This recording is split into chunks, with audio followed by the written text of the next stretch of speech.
Hey everyone, Chris Bark here, and today I want to talk to you about the pros and cons of having a business partner within any company that you own. So I've been lucky enough to have quite a number of successful businesses, both with business partners and without, and I can give you some of my feedback on how it works having a business partner.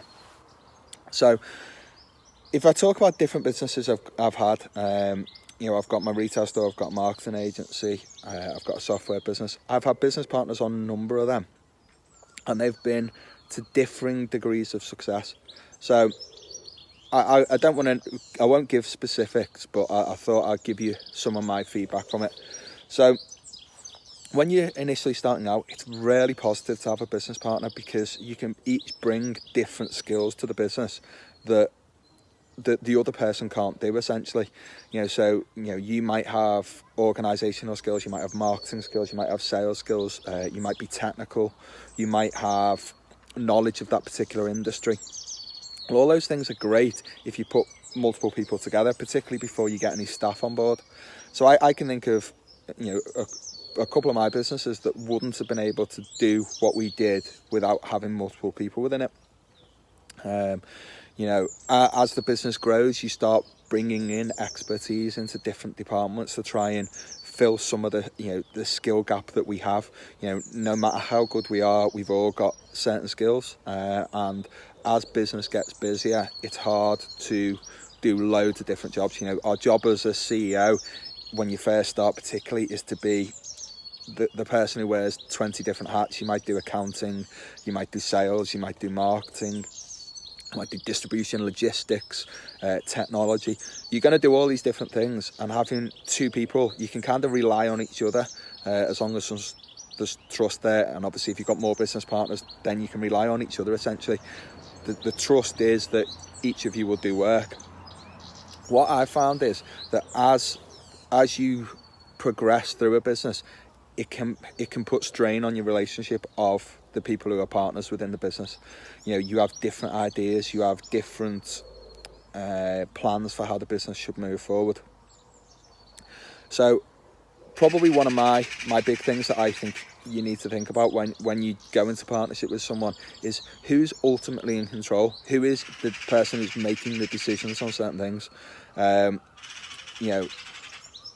I've got into situations where I've had an opinion about the way the business should move forward, and other people who are working within the business or other people who own the business with me have had different opinions. Sometimes they want the business to grow really big, or they want the other person wants the business to stay where it is, or maybe even become more efficient. So it kind of depends on your personality. I've been lucky enough to have good business partners who have actually kind of been an opposite to me. I'm massively optimistic. I look on the positives of everything. I'm looking on where's the deal to be made and everything. How can I grow the business? Whereas the business partners I've had have actually been really good at the details, how to actually make that happen. They'd probably be a lot more negative, and they'd see the problems with every deal that could be put forward. So that's been good for me. It was good as a balance. But it can also lead, as I say, to big conflicts. It can make it really difficult when it comes to actually, moving a business forward. If you want to grow it and your business partner doesn't want to grow it and wants to make you more efficient, it's very difficult to reach a compromise where you can actually both be pulling in the same direction within the company. So kind of in conclusion, I'd like to say, look, having a business partner is great. It can really help you progress your business, but you need to be careful with the person you're going into business with. You also need to have very clear objectives set up at the start, something that I would really strongly advise that you do, because it'll make everything clear. So when you start your business, make sure you've got a partnership agreement in place, which sets out, it's kind of like a prenuptial agreement when it comes to a marriage. You're basically agreeing to what each person is going to do within that partnership and who gets what if you decide to leave, because sooner or later partnerships break up. People want to do other things, they want to do different things with their life, their family circumstances change, they want to progress their lives in a different way. So by having that